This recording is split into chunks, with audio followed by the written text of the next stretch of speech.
I work with an 11-year-old girl who was into commercial sex work at Obrasport, behind Obrasport at Cycle. What happened? The stepfather defiled her. When she told the mother disbelieved her and she ran away. So there are many of these cases dotted around all the nooks and crannies of our nation.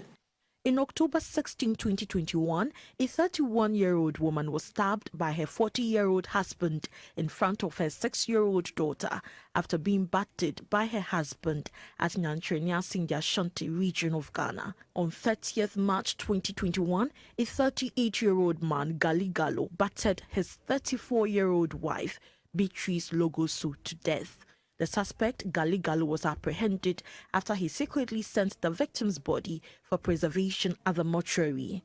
A man allegedly beat his wedded wife to death at a Trimagogo in the Ashanti region 6 months into their marriage. A 45-year-old painter, John Arthur, in August 28, 2021, was arrested by the police after he allegedly defiled a 6-year-old girl at Sotium in the Greater Accra region.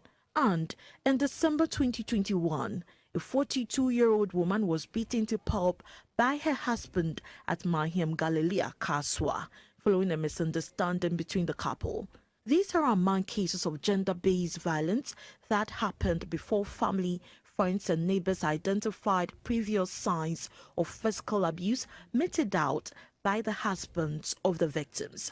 Although victims of such crimes find it difficult to report to authorities, statistics available at the Accra Regional Office of the Domestic Violence and Victim Support Unit DOVVSSU show that reported cases of abuse keep increasing by day. Most of these cases go unreported. They don't get to the limelight. And even where they have gotten to the limelight, survivors and their families often get the raw end of the stick.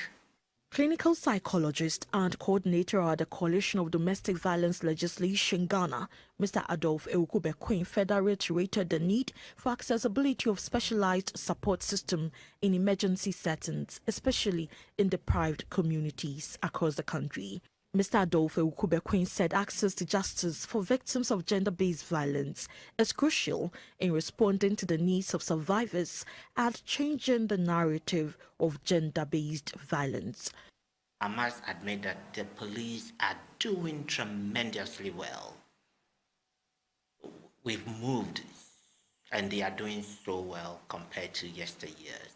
But there are still bottlenecks, serious bottlenecks that do not offer opportunity for survivors and their family to have access to justice and to be rehabilitated well.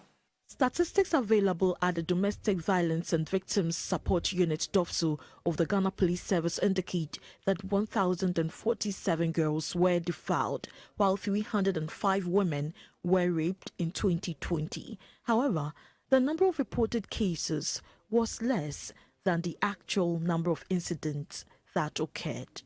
For GBC News, Ofeyiwa Dako reporting.